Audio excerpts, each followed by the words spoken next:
আমাকে বলতে দিন, আমরা তালিকাটা পাবলিক করে নিই তদন্তের স্বার্থে। আমি স্পষ্ট কথায় বলতে চাই, আমরা গুলির সামনে দাঁড়িয়ে স্লোগানের মাধ্যমে জুলাই গণ অভ্যুত্থানকে সফল করেছি। কোনো প্রকার হুমকি ধামকি কিংবা গুলির ভয় দেখিয়ে আমাদেরকে থামানো যাবে না। শরীফ ওসমান হাদি আমাদেরকে শিখিয়ে দিয়ে গেছেন গুলির মুখে কিভাবে ইনসাফের কথা বলতে হয়। আমরা ইনসাফের কথা বলে যাব, আমরা বিচার চাইব, যার কারণে আজকে আমরা আন্তর্জাতিক অপরাধ ট্রাইব্যুনালের দ্বারস্থ হয়েছি। বৈষম্য বিরোধী ছাত্র আন্দোলনের পক্ষ থেকে একটি অভিযোগ বিজ্ঞ চিফ প্রসিকিউটর বরাবর দাখিল করা হয়েছে। আজকে সেই অভিযোগটি আমরা গ্রহণ করেছি।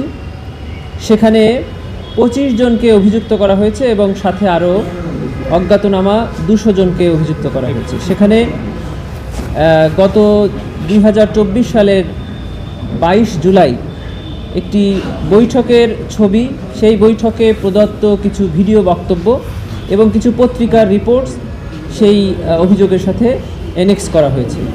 আমরা এটিকে ঠিক কিছুক্ষণ আগেই গ্রহণ করলাম।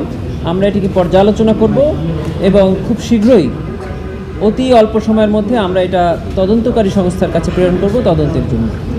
এটা হলো যারা অভিযোগ করে এটা তাদের ইচ্ছার উপরে নির্ভর করে। একটি সংগঠনের পক্ষ থেকে একটা অভিযোগ আনা হয়েছে, ওনারা আপনাদেরকে বিষয়টা জানাতে চেয়েছেন, এজন্য ওনারা জানিয়েছেন। আপনারা জিজ্ঞাসা করছেন যে আমরা আদৌ এটা পেয়েছি কিনা। আমরা স্বীকার করছি, হ্যাঁ আমরা এটা পেয়েছি। এখন ওনারা কেন জানাচ্ছেন এটা যারা অভিযোগকারী তারা নির্ভর করে। আইনে যদি আইনে যারা অপরাধী সাব্যস্ত হবে, আইন তাদের বিরুদ্ধে ব্যবস্থা নেবে। আমরা ইনসাফের পক্ষে কথা বলছি। আমরা এখানে শাহবাগ কায়েম করতে আসি নাই যে আমরা বলবো যে অমুক বিচারের করতে হবে, অমুক শাস্তি দিতে হবে, সেই শাস্তিটা আমরা বাধ্য করতে হবে। এখানে কোনো শাহবাগ কায়েম করতে আসা হয় না। শাহবাগ কায়েম করলে আমরা এখানের ভিতরে রাজপথ দখল করতাম এবং বাধ্য করতাম সেই রায় দেওয়ার জন্য।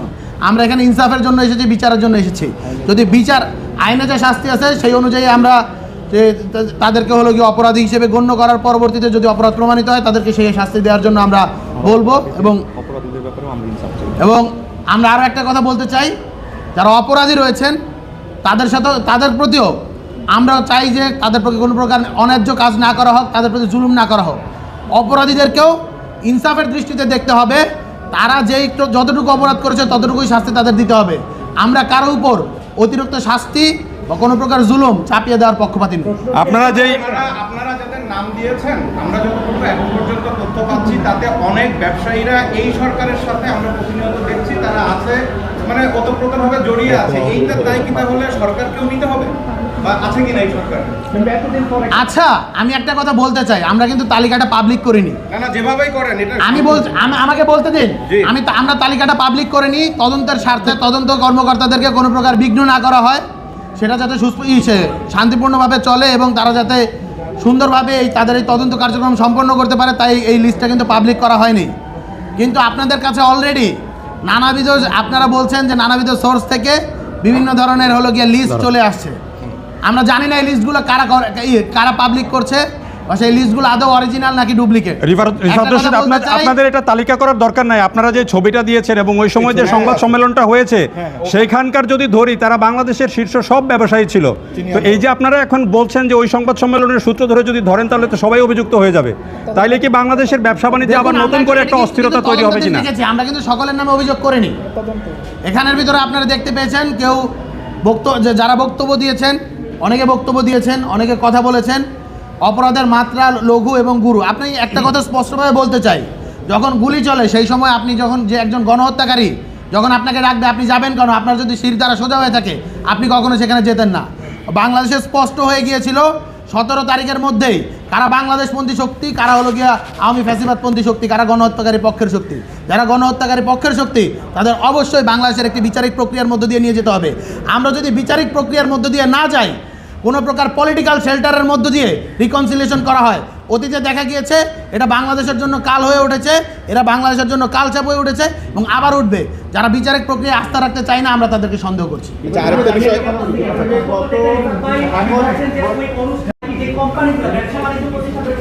ব্যক্তি অবশ্যই ব্যক্তির বিরুদ্ধে, আমরা কোনো ব্যবসায়িক প্রতিষ্ঠানের বিরুদ্ধে অথবা বাংলাদেশের ইকোনমির বিরুদ্ধে আঘাত আনবে এমন কোনো কিছু করতে চাই না। আচ্ছা, আপনি তার বক্তব্যে বলেছেন শুরুতে যে আপনারা ওই সময় আন্দোলনের সময় বলেছেন কোনো ব্যান্ডালিজম আপনারা পছন্দ করেন না, সেটা যেন না করা হয়। কিন্তু আমরা বৈষম্য বিরোধী আন্দোলনের পর 5ই আগস্টের পর দেখেছি আপনাদের পক্ষ থেকে কেউ কেউ বলেছেন যে আজকে যদি আমরা থানা না পড়াইতাম বা এই কাজ না করতাম তাহলে আমরা সফল হতে পারতাম না। তা ওইটার তাহলে অ্যান্সারটা কি আছে? দেখুন, আপনারা হয়তো আমরা বলেছি 5 তারিখের পরবর্তীতে অলরেডি বাংলাদেশ গভর্নমেন্ট 8 থেকে জুলাইয়ের 1 তারিখ থেকে 8ই আগস্ট পর্যন্ত কিন্তু ইন্ডেমনিটি দিয়েছে এবং তার খুব দ্রুততম সময়ে আপনারা অধ্যাদেশ দেখতে পাবেন এবং জুলাই ঘোষণাপত্রে কিন্তু আমরা এটি দেখতে পেয়েছি।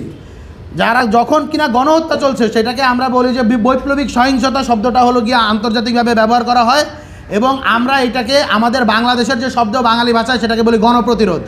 আপনারা যদি গণপ্রতিরোধকে সহিংসতা আকারে দেখাতে চান এবং যারা গুলি করছে, যারা হলো গিয়ে গণহত্যা চালিয়েছে তাদের পক্ষে জাস্টিস উৎপাদন করতে চান, আমরা বলতে চাই যেই জিনিসটা বাংলাদেশের আইন দ্বারা ইন্ডেমনিটি দেওয়া হয়েছে সেই জিনিসটাকে প্রশ্ন করাকেও আমাদের সন্দেহের দৃষ্টিতে দেখা উচিত। আচ্ছা, নির্বাচনী একটা প্রশ্ন, সেটা হলো যে নির্বাচনের বাকি আছে 1 মাস।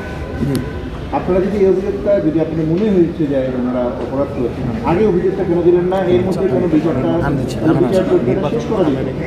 আর যদি এর পরে দেন, এখন আপনারা অভিযোগটা দিচ্ছেন, এটা তদন্ত করতে 3 মাস লাগবে, তারপরে বিচার ট্রায়াল দিতে তারও 6 মাস লাগবে, কিন্তু সরকার সেটা কন্টিনিউ করবে কিনা এটাও কিন্তু একটা বিষয় আছে। সার্বিক বিবেচনা এটা বাদে আপনাদের আরও কারো বিরুদ্ধে অভিযোগ দেওয়ার ইচ্ছে আছে? আমরা কিন্তু একটা বক্তব্যে স্পষ্ট করে বলেছি যে আমরা মনে করেছিলাম এবং আমরা বিশ্বাস রেখেছিলাম সত্যিকার অর্থে, এই জন্য আমরা 5 তারিখে সকল প্রকার সহিংসতাকে বন্ধ করতে বলেছি এবং পুরো পৃথিবীতে নজিরবিহীনভাবে এত বড় একটি রক্তক্ষয়ী বিপ্লবের পরবর্তী সময়ে এত কম সহিংসতা হয়েছে পৃথিবীর ইতিহাসে। আমি চ্যালেঞ্জ করে এখানে বলতে পারি, আমরা স্টাডি করেছি, একটা উদাহরণও নেই। এর কারণ আমাদের ওই সময়ের কেন্দ্রীয় যে নেতৃত্ব, সেই নেতৃত্ব সুস্পষ্টভাবে কমান্ড দিয়েছে। কিন্তু আমরা পরবর্তীতে দেখতে পেয়েছি, আমরা আশা করেছিলাম আওয়ামী যে স্বৈরাচারী যে শেখ হাসিনা, তার পতনের সাথে সাথেও এই যে আওয়ামী ফ্যাসিবাদের যে চিন্তা, তারও পতন ঘটবে। এই ফ্যাসিবাদের যে এনাবেলার, তারাও এই জায়গা থেকে সরে আসবে, কিন্তু তারা সরে আসেনি।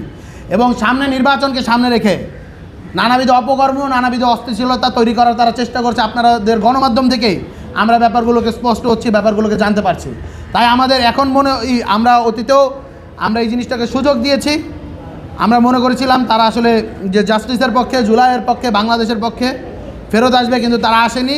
বরং যারা হলো গিয়া এই ধরনের ষড়যন্ত্র চালাচ্ছে তাদের পক্ষে আমরা এই অভিযোগটা দায়ের করেছি এবং সেই সাথে বিচারিক প্রক্রিয়ার মধ্যে বাংলাদেশের এই যে যারা হলো গিয়া স্বৈরাচারের দোষর ছিল তাদেরকে আসতে হবে এবং বিচারিক প্রক্রিয়ার মধ্য দিয়ে এই বাংলাদেশের যে রিকনসিলিয়েশন সেটাকে চালু রাখতে হবে। বৈষম্য বিরোধী ছাত্র আন্দোলন এই বিচারিক প্রক্রিয়ার উপর আস্থা রাখে এবং বিশ্বাস করে বলে রাজপথ থেকে নয়, বরং যে আমরা আইনের দ্বারস্থ হয়েছি, আদালতের দ্বারস্থ হয়েছি। জি, থ্যাংক ইউ।